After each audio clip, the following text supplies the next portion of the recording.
Donc on se retrouve pour ce qui est des origines. Donc le vecteur, le pref, le deck, ou plus globalement les vecteurs de réglage. Donc le pref, on va aller gérer avec le palper 3D, comme j'ai dit dans une vidéo précédente, le palper 3D va nous aider à réaliser ce genre de choses, faire des palpages automatiques. Vous allez voir, c'est très pratique. Donc en premier lieu, je place ma pièce.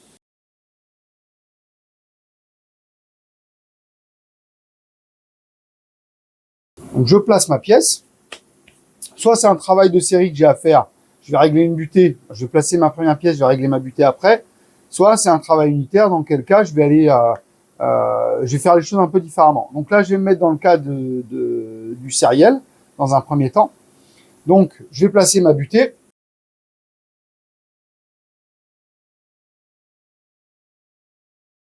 Donc la hauteur de la butée, ça dépend de quel travail vous avez à effectuer, hein, pour être sûr de ne pas venir usiner la butée quand vous allez usiner votre pièce. Voilà. Une fois que je suis bon, je serre tout. Et là, quand je vais démonter ma pièce, évidemment, ma butée restera en place et je pourrai revenir prendre cette référence-là en X. Pardon. En Y, on va aller contre le bord de la pièce. Ce sera toujours un peu la même chose à quelques pouillèmes près en fonction du brut. Donc là, on place clairement notre OP dans le coin de la pièce. Ok, on pourra toujours le décaler de toute façon en faisant un décalage si jamais, mais on est sur une OP coin de pièce. Si on n'a pas de butée, on viendra faire l'OP au niveau du mort fixe, et ensuite on pourra venir s'aligner toujours avec une cale ou avec quelque chose au niveau du mort fixe. Ok. Donc maintenant, on va venir palper les différentes surfaces.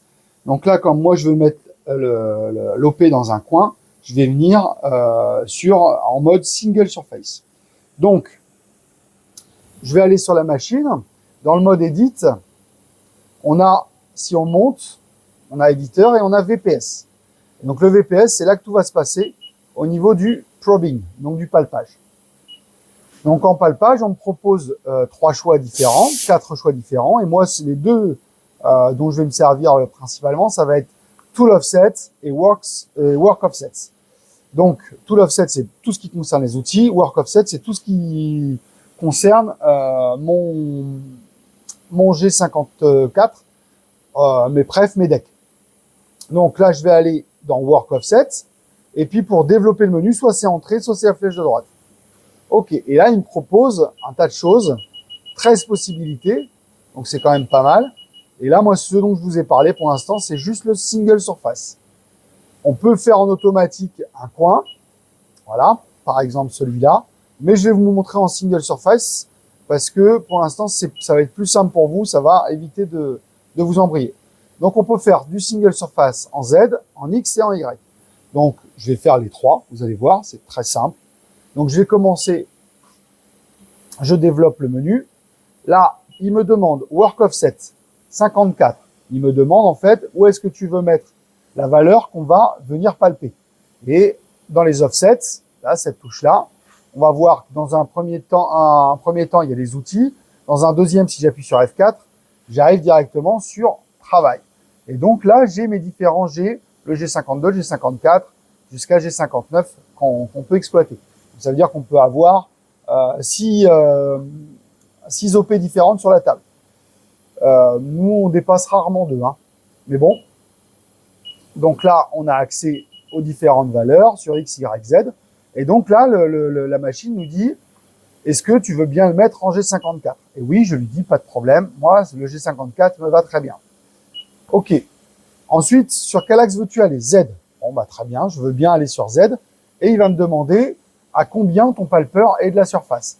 Donc, ça, je ne le sais pas encore. Je vais d'abord placer mon palper et ensuite, je saurai lui répondre. Donc, je vais passer en handle jog et je vais venir déplacer ma broche pour venir palper ma surface. Donc, des fois, il faut appuyer 2 fois sur handle jog, ça arrive. Donc là, je descends.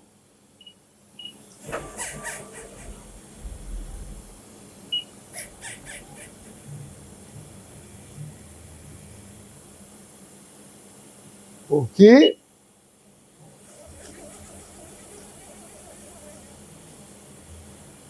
Z moins.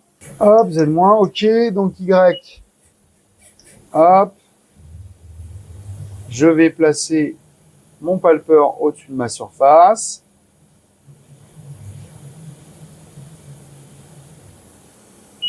Je me centre. Bon, je pourrais le faire un peu n'importe où, mais bon, on va imaginer qu'on est plus homogène au centre. Ok, une fois que je suis à peu près 10 mm, je vais arrêter. Et je vérifie que j'ai bien 10 mm. Là, en l'occurrence, j'ai plutôt 15. Donc, je vais retourner sur mon VPS. Et dans Z, je vais mettre moins 15 points. Le point est très important. Ça veut dire que c'est pas un nombre, qu'il n'y a pas de décimale derrière, que c'est un nombre entier. Moins 15 points, entrée. Et une fois que j'ai fait ça, je vais fermer les portes et j'ai juste à faire un départ cycle.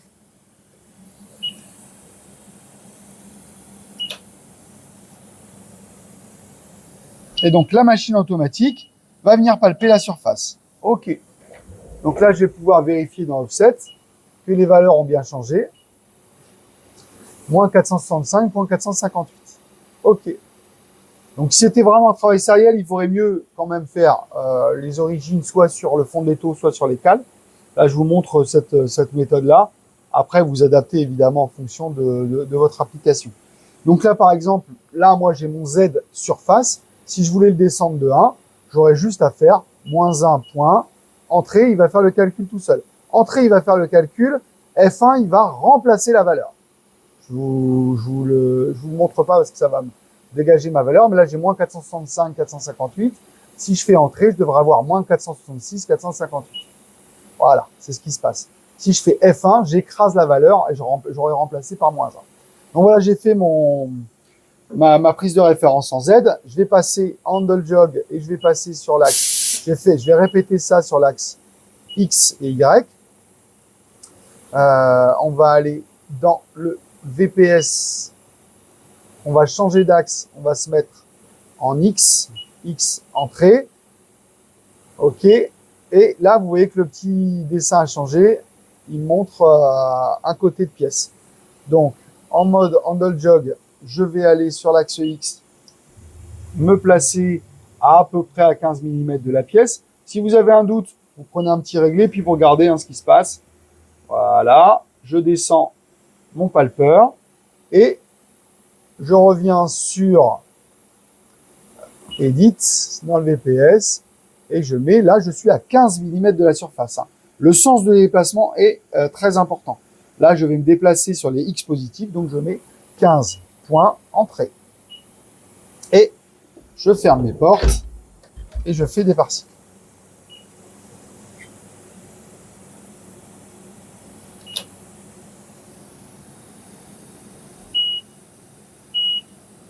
Voilà.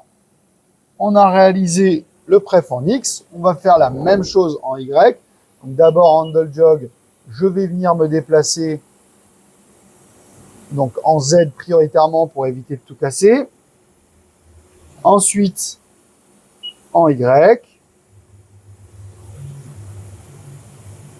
En X pour me centrer au niveau de la surface. Je redescends en Z. Et puis là, je pense que je suis à peu près à 10 mm. Donc, je vais mettre Edit. Je vais fermer la porte. Edit. Là, je vais me déplacer en Y négatif. Donc, ça va être moins 10 points entrée. Et ensuite, j'envoie. Évidemment, j'ai laissé l'axe X. Donc, ça peut pas marcher. Donc, lui, ce qui est bien, c'est que quand il trouve pas de surface, il arrête.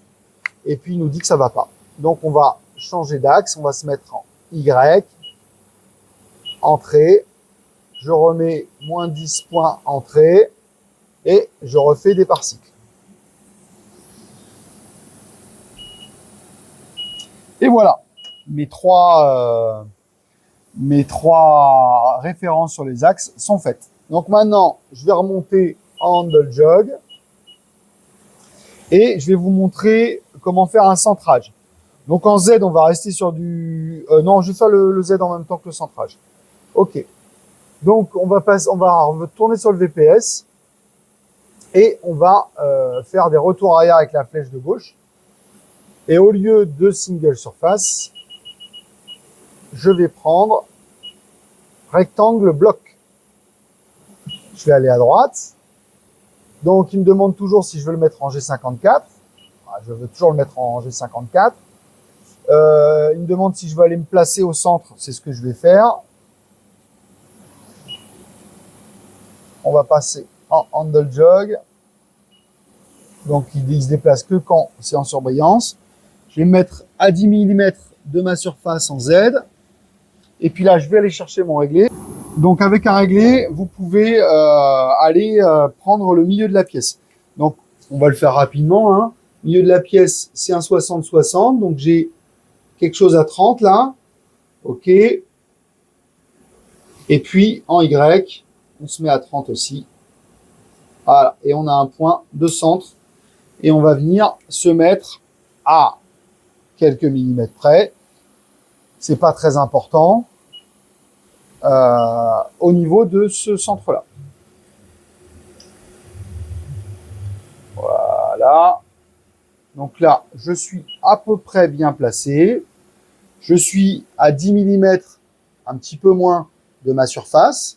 OK, je vais pouvoir remplir toutes les indications qui me demandent dans le VPS par rapport à l'option rectangle bloc. Donc, probe Z. Est-ce que je veux aller faire du palpage sur l'axe Z? Y, yes, N, no. Et moi, je lui dis Y. Je veux aller palper ma surface. Il me demande ma surface Z. Elle est à combien de mon palpeur? Eh bien, elle est à moins 10 mm. Il va falloir que ma broche descende de 10 mm pour aller chercher cette surface. En X, il me demande combien fait mon bloc. Donc, en X, il fait 60. En Y, eh bien, il fait 60 aussi, c'est très simple. Et il me demande à combien de millimètres en dessous de ma surface je veux aller pour palper, pour faire ma référence Y et X. Et bien, je vais lui dire, tu vas à... j'ai pas beaucoup de problèmes d'encombrement là, tu vas à moins 10. OK. Une fois qu'on a fait tout ça, on a juste à lancer, il va faire tout seul, comme un grand. Donc, une fois que tout est prêt, dans mon VPS, que j'ai bien rempli toutes mes différentes indications, je peux faire des parcycles. Il va d'abord venir, donc, en Z, réaliser la prise de référence, et ensuite, il va faire le centrage sur l'axe X, puis, donc, côté 1, côté 2, il va déterminer sa valeur, puis le centrage sur l'axe Y. Voilà, donc c'est quand même, par rapport à la manivelle et à un palpeur 3D, c'est quand même beaucoup plus simple, quoi. Et voire beaucoup plus fiable. Donc après, on peut voir dans les offsets que il a rempli tout seul les différents vecteurs de réglage sur les différents axes. Donc vous n'oubliez pas, si en Z, vous devez aller en dessous de la surface brute, on rajoute le -1 point entrée et on passe à -466. Donc voilà pour les différentes origines. Vous savez tout à présent et vous devriez être en capacité de travailler en autonomie par rapport à ça. Voilà, on se retrouve plus tard.